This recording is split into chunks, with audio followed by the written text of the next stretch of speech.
last time. Okay. It's going.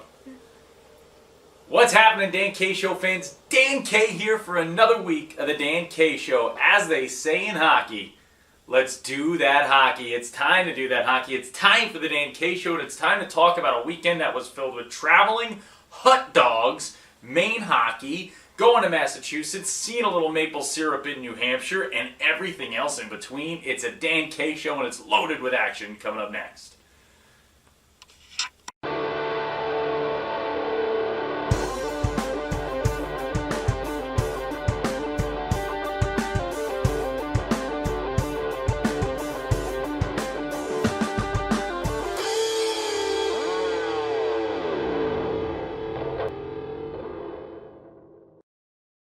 Time for the Dan K Show, and you may be wondering, where is Lucas? Where is my comrade? Well, we got about 80 hours worth of video this weekend, so Lucas has a lot of editing to do. So right now he's in a dark room with his glasses on, just absolutely hunched over on his 25th cup of coffee, hoping he can edit through all the footage. And that's where we start with our three things. Thing number one, wow, what a trip. What a weekend we had. We got a chance to see Maine hockey. The Twin City Thunder have it going on. But how about that premier New Hampshire Monarchs team with a big overtime win? They just may be one of the best teams in all the land. We've had them at number 9 in our power rankings. Come December 1st, they may be even higher up there. Thing number two, NCDC hockey is heating up, and we are ready to go up to North Andover this weekend. Yet again, we were just there Sunday, but we're going back up Friday through Sunday. We'll be on site. We have the NCDC's free game of the week, which will be Syracuse Stars taking on the Boston Junior Bruins. That should be a great one. We also have the premier and elite games of the week. I'll let you know more about our schedule a little later in the show. Thing number three, the final thing, Coach Wallach. Coach Wallach, a former Vermont guy, we had a chance to sit down for an interview with the new head coach of the newly minted Albertus Magnus College men's ice hockey team, a D3 team, a newcomer to the NCAA. That's where we start today's show. Let's talk Kyle Wallach. So, in a moment, I'm going to give you a little sneak peek at a full interview you'll be able to get at the Dan K Show YouTube page and on all of our social pages soon. But before then, I want to talk a little bit about this opportunity, not just for the Albertus Magnus ice hockey team and the school itself, a school that is Dan K's alma mater, I am an alumni of, but an opportunity for all the players within the landscape of junior hockey, including those in the USPHL, Elite, Premier, and NCDC levels. This is a situation here where Coach Kyle Wallach, a D1 minted guy, a guy who's coached at big-time D1 schools his whole career, who's actually been a coach of Jim Henkel, an NCDC Connecticut Junior Rangers coach somewhere along the line in his career. This is a guy who knows it, who gets it, and he's going to have a winner quickly here in Albertus. They've got a newly minted, fresh, beautiful facility. They're building a little open-air center there in New Haven. They're going to have all kinds of action happening. They're starting to bring in some guys. I see Coach Kyle Wallach all over the recruiting spectrum here, all over the place throughout the USPHL. He's going to have some talent on his roster, and I can't wait to see. Again, if you want to learn more about the Albertus Magnus College men's ice hockey team, go to albertusfalcons.com, and that's their athletic website. You'll find it there. Or you can watch a little bit of this sneak peek, take a sneak peek of my discussion with Kyle Wallach. I'm here with head coach of the newly minted Albertus Magnus men's college hockey team, Kyle Wallach. Coach Kyle, how you doing? I'm doing great, thank you. Thanks for coming down. Hey, no problem. We're happy to be here. I'm excited. When I heard college hockey was coming to New Haven, I knew the campus was beautiful, the school was ready for it. It's a sports-centric campus, and they were ready to have it. Let me start with this first question for you here. Sure. Building a brand new team from scratch, a Division III team, how do you do it? What are the steps you're taking right now to build this new program? Yeah, I mean, starting it from scratch was kind of a whirlwind, I guess, day one.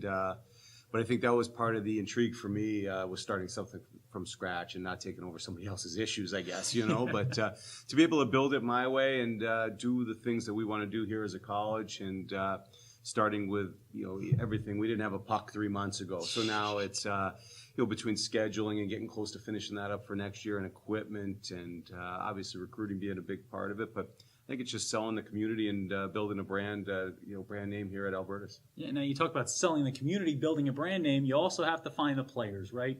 When you're out there on the recruiting trail, I've bumped into you a few times already. You're Sure. hot in the recruiting trail right now. What type of athlete are you looking for? If I'm a player at home watching this right now, what do I have to be doing to be prepared to play at a Division III level and specifically to play at a school like Albertus Magnus? Yeah, I mean, number one thing is we're building a culture here, and it's day one. It's great opportunity for players coming in because I don't have returning forwards or returning goalies, so it's kind of nice for them to be able to come in and feel like they have a chance to play right away. But and if you want more of that Kyle Wallach interview, you're going to have to wait a little bit because it's going to be coming out. Lucas is working on it now. We'll have a full release of it. We'll let you know on the social media pages when that is available. Dan Kay's discussion with Kyle Wallach about a lot of things, everything from how does a player get recruited by a team like Albertus, and how do you put together a team from scratch at the D3 level.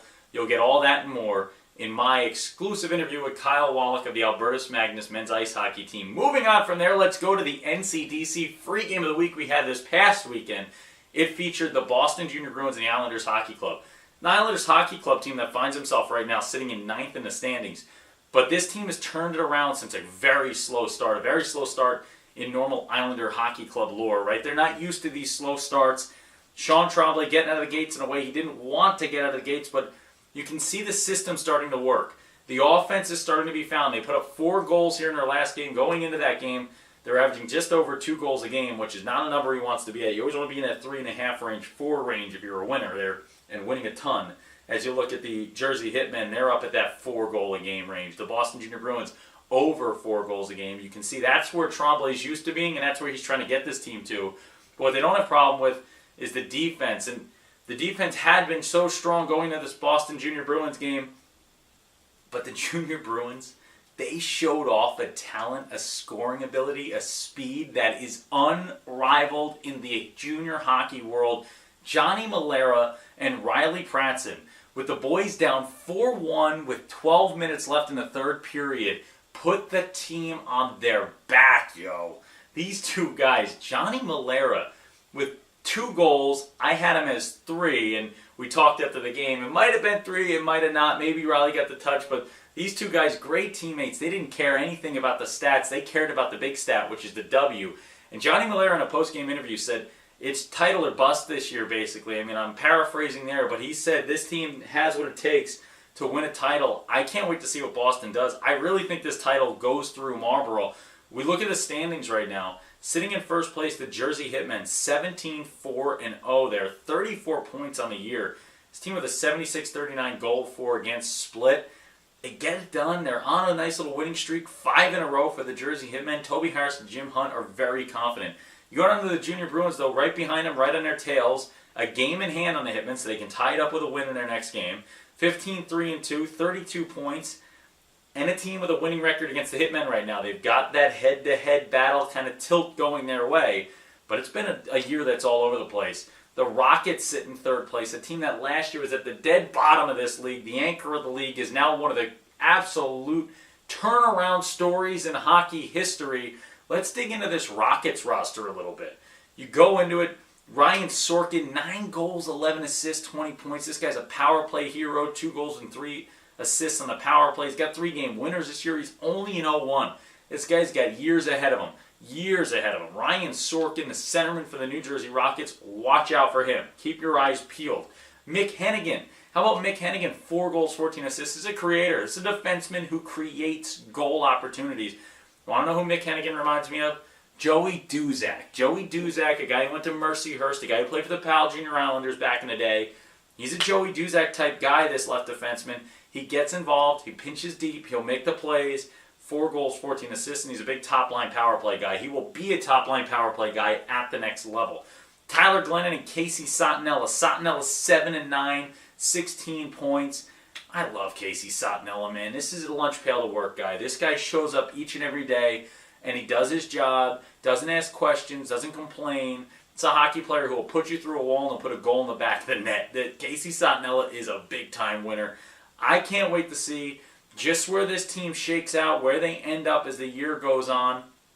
They are sitting loud and proud here in a big-time spot in the standings. Right behind them, you got the Monarchs sitting in 4th place now after another weekend sweep. This time they sweep the South Shore Kings and jump the Boston Bandits in the standings. The Kings sit in 6th behind those Bandits. Then you got Rangers, Stars, IHC, Cyclones, PAL, Rochester, all in a place to strike all within 6 points of each other, from 6th place to last place. There is a 6-point swing. You could be in last place or in 6th place after this weekend if things go your right way. I mean, it's going to be so interesting to see. We've got in North Andover, the Islanders Hockey Club Showcase here coming up in North Andover, Massachusetts, up in Merrimack, and Skate 3 at UMass Lowell. A lot of different rinks being used for this one. A lot of different barns these things will be housed in. And we're going to have a chance here. If you're the Rochester Monarchs, you have a chance to make a big jump in the standings. If you're the South Shore Kings, you got to be aware. You got to be wary here. You can't fall back in the standings. Everybody's on alert. Everybody's head's on a swivel. Anybody can take this one. For now, we're going to take a little stop and a pause here, and I'm going to throw it over to Lucas Jones, who's going to talk to you, take a break from editing for a second, and talk to you about the USPHL Midwest. He's got some updates for you. Thanks, Dan. Back here in Studio C, editing the first half of this week's Dan K Show, as well as a bunch of other clips that we had from the weekend, but I needed to take a break to talk to you guys about some Midwest action, because we've got a bunch of Midwest teams that will be showing up to the IHC Showcase this weekend, and we've got a few on our broadcast schedule as well. We've got Dell's Ducks, Minnesota Mullets, and the Lansing Wolves, all teams we haven't seen before, teams we're looking forward to getting to do on our broadcast this weekend, as well as getting to talk to some of those players and coaches. Let's dive into their stats right now a little bit more. Starting in the Midwest West, I mean, what a competition right now. The top 7 teams in the Midwest West are separated by only 7 points, right? So the first place team is at 22 points. That's the Hudson Havoc at 11-4-0. And the 7th place team, the Rum River Mallards, are down there 7-8-1, 15 points. The Midwest West is an absolute toss-up right now. Any one of these teams can take a couple of games, a big weekend, or at one of these showcases, and just have a complete vertical movement in the standings. Now, the thing about the first 2 spots, though, Hudson Havoc and Dell's Ducks are tied in points, but Dell's Ducks have played 5 more games than the Hudson Havoc, so we'll have to wait to see how that kind of shakes out towards the end of the season. But in terms of getting extra points before the Thanksgiving break, Dell's Ducks are in a position this weekend to really make some things move, although I am excited for the Mullets. We did a little bit of a dive on Twitter with our Dan K Show dailies yesterday into the Mullets season. I'm looking forward to seeing how that offense will fare outside of their division. We always talk about how important it is to match up with teams outside your division. That's how you get into power rankings. That's how we get this whole thing mixed up to be able to talk about every single team, especially come playoff time. Let's move into the Midwest East right now, where Motor City Hockey Club is sitting at 13-6, 26 points in first place. But let's move to the next 3 teams. We've got the Chicago Cougars, Decatur Blaze, and Midwest Blackbirds sitting at 2nd, 3rd, and 4th. Chicago Cougars and Decatur Blaze tied with 15 points.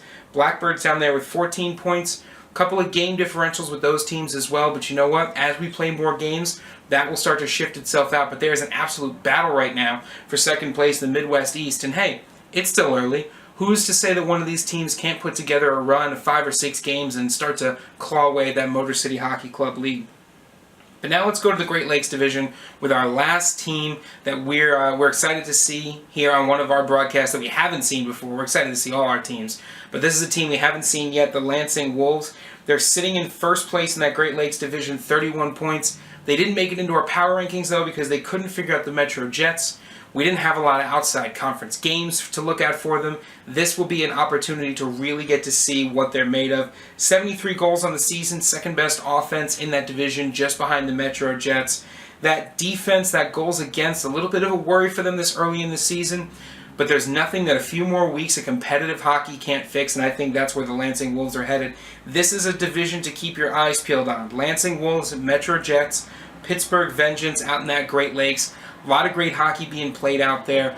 We'll start to see as we get towards the center point, all-star break of the season, how that division shakes up. But again, still plenty of time for any of these teams to put together a few games for a run. Now back to Dan.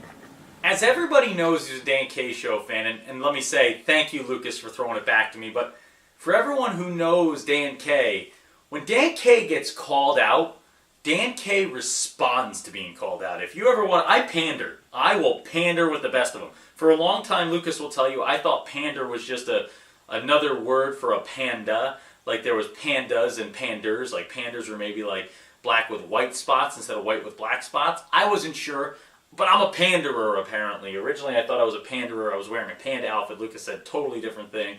I embarrassed myself. But let's get into the hockey.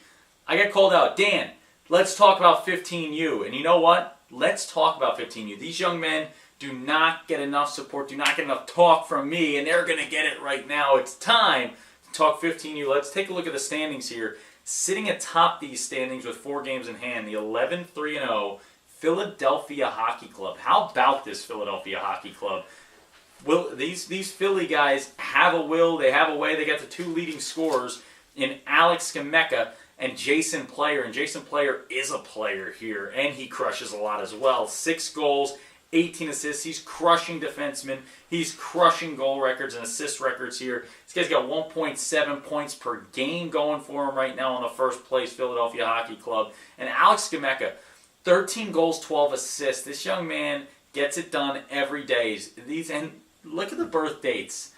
03s. All of these guys are 03s. In 2003, Dan K was watching Josh Beckett absolutely demolish the Yankees in the World Series and wondering just what he was going to do with the rest of his winter. But now, in 03, these guys were just being born. These guys were just getting started in this whole game. You go down the list, they got Christopher Loray, Dustin Patterson, the Philadelphia Hockey Club guy, 8 goals, 10 assists. I jumped ahead to Christopher Loray, who is a guy from the Jersey Shore Whalers I want to talk about. Jersey Shore Whalers, big-time right winger Christopher Loray, 11 goals, 7 assists in 14 games. This guy's putting up 1.29 a game. What a start for the Philadelphia Hockey Club. They've got the top 4 scorers in a row, point getters. Then they got 6 guys in the top 10 right now. You go to the team that sits in second, and that is the New Jersey Rockets. The Rockets at 10-0-0. This is a team with 20 points right now. They've allowed 11 goals against. Take a deep breath. Listen in. 10 games played. 11 goals allowed by the New Jersey Rockets. They have yet to lose a game. This might just be the best team in the entire USPHL landscape right now. And leading the way for them, leading the point scoring for them, Jared Kordonski. Kordonski here is centerman with 11 goals, 7 assists. This young man has been at another level. We go to the goaltending, and that's where I want to go, especially with a team that's allowed 11 goals in the New Jersey Rockets, 74-11 against. Look at Daniel Gertz and Matthew Bridger just combining to shut down the league. Daniel Gertz, 5 wins, no losses, 1.09 goals against average. He's allowed 6 goals in 6 games played. Matthew Bridger, 5 games played, 4-0 record. He's allowed 5 goals in 5 games to get a 1.11 goals against average. He's got a shutout, and Gertz has 3. This Rockets team has 4 shutouts in their first 10 games. They are 10-0, and again, this might be the best team in the USPHL. If you have a chance to stop by Bridgewater and watch the Bridgewater boys in New Jersey here with the Rockets, this is a must-see and have to watch. You have to stop everything you're doing and watch right now. You want to talk about must-see goaltenders? How about Bryson Stern if you go down to the next goaltender on that leaders list at 4-0 with a 1.57. This is another guy with a .945 saves percentage who stops it in bunches. One thing I will tell you, this Rockets team at the 15U level does it from top to bottom. This team doesn't stop. The Hitmen sitting right behind them. It's a very Jersey-centric, Jersey and Eastern PA-centric 15U right now. The talent there is really showing up. How about Kajetan Berzniak? Berzniak there, 5 goals, 12 assists. How about Cole Hannon with a little 10-5 for the New Jersey Rockets, and William Lawrence the 4th. Dan's bad at Roman numerals. How about William Lawrence the 4th there, who puts up 6, 7, and 13. This 15U squad, they get the job done, man. They just really do it each and every day. I just wanted one more team to jump to, the Jersey Hitmen. Got to talk about my 3rd place Hitmen here, right down the street in Wayne. I got a chance to watch these guys. I kind of snuck into the rink there, gave a game a watch, wanted to see this 15U team play. Matthew Imbriano, 12 goals, 2 assists. This guy's saying, give me the chances, I'm going to score. Andrew Lowe, 1-11. There's your opposite switch there. How about your top 2 point getters? 12-2, 1-11. Imbriano and Lowe. Michael Angeletti, 8-2. John Dunphy with a little 4-6. Jake Leal, 6-2. Thomas Gilligan, 5-3. And the best name in the 15U, Thor Hansen. Thor wielding that hammer Thor, the centerman, 3 goals, 5 assists. This is a guy who's going to give people trouble for the rest of his career. He really, really knows how to score the puck. This Jersey Hitmen team's fun to watch. They got 2 goaltenders who are being tested right now, David Lee and Michael Busanich Jr., and they're going to step it up. This Hitmen team, watch them down the stretch, but right now, you wanted me to give a power rankings of the 15U. I put the Rockets 1, Philadelphia Hockey Club 2, then going down the list, and of course I lose my standings right before I do the power rankings, because every once in a while you're doing things live on TV, you don't want to mess up. I go Rockets 1, Philadelphia Hockey Club 2, I sit Cyclones 3, Hitmen 4, Whalers 5, and then PAL 6. I think that's where I sit with my 15U. This is going to be a fun season to watch. 15U fans, make sure you keep reaching out to the Dan K Show, and we'll keep talking about you. But now it's time to go to our final segment where I will close the show, where we close every show, the Empty Net. Welcome to the Empty Net.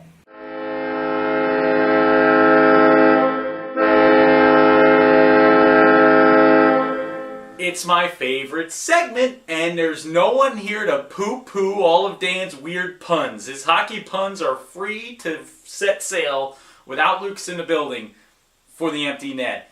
Time to talk Moose. The Moose tweeted to us today that they are off to the Boston Showcase this weekend. They'll have a Friday, November 16th tilt against the Stars, and then they'll play the Rockets, Cherokee, and IHC, a long weekend for them. But it's going to be a long weekend for all of us in the hockey world here because there's a ton of hockey to play.